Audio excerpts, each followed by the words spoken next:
Hello everyone, I'm Nihilus. Welcome to my channel. Today I'm going to be explaining to you how to play Star Wars games for cheaper than they cost. If you guys didn't know, a few weeks ago EA Play was added to the Xbox Game Pass. And EA Play is pretty much the Xbox Game Pass equivalent for EA games. And you guys know that EA games mean Star Wars games. So I'll go ahead and boot up the Xbox app and show you guys what I'm talking about.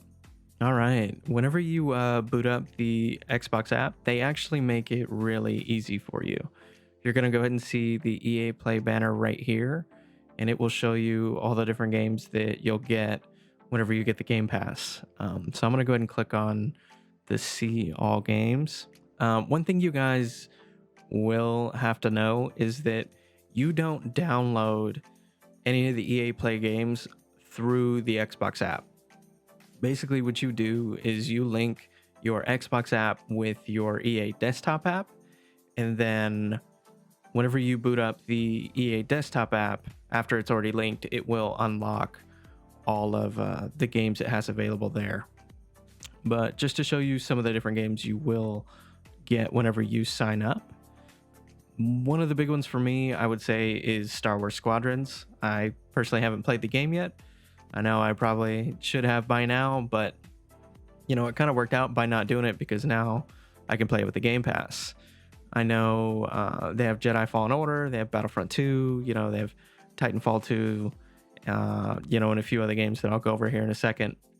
But basically, the way that I think about it is that this game costs $60 brand new, right? And Jedi Fallen Order costs $60 brand new. And Battlefront 2, is $20-$30 right now. And so if you think about it, if you, take the price of one of these games, you would get 4 to 6 months worth of Game Pass.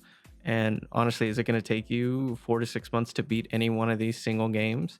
Like, no, you could beat this game and you could beat this game and you could beat this game. And to be honest, you get all of these games whenever you sign up.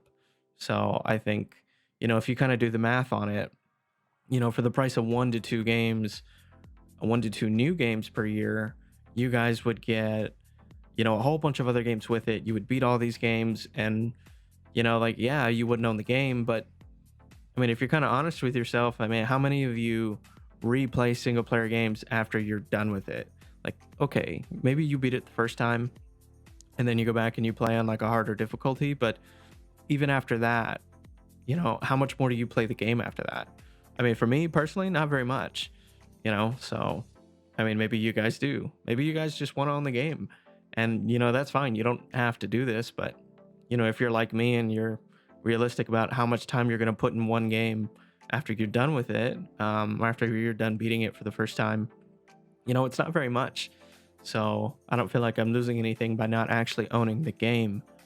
Now, if we go and scroll here, you'll see a couple of the different games. The Crisis games are dope. I love those games, absolutely. They have the Dead Space games, they have the Mass Effect trilogy and Andromeda, and I think those games kind of alone make this thing worth it, not to include the Star Wars games, which is why you're here in the first place. And then on top of all this, you do get the Game Pass games as well. Like I have Doom Eternal, Control, and we can go ahead and scroll here for a second just to see some of the different games that you get with this. So I think, for $10-15 a month, the Game Pass, at least right now, while it has the EA Play, is totally worth it. I think it's worth the money. But, for some people, that's kind of not your thing. And if it's not your thing, I see where you're coming from. There's nothing wrong with that. There's nothing wrong with saying, hey, I would rather own my games, even if I get less games. But I think right now, for a lot of people, how much time do you have to play video games? Do you want to keep buying them? Would you rather just, play them and be done with it? It's kind of up to you. But, if you want to play some of the new Star Wars stuff for cheaper, you can definitely get it by signing up for the Game Pass. And obviously, this is kind of for PC people only. I don't think it's for console. It might be. I know for a fact EA Desktop isn't on console, but who knows? Maybe on the Xbox app they decided to include it, unlike the PC app. But I could be wrong about that. I don't know. If you guys know, please let me know down in the comments. I would be shocked if that's how it worked on console. But But yeah, that's all I got for this one. I'll see you guys next time. Peace.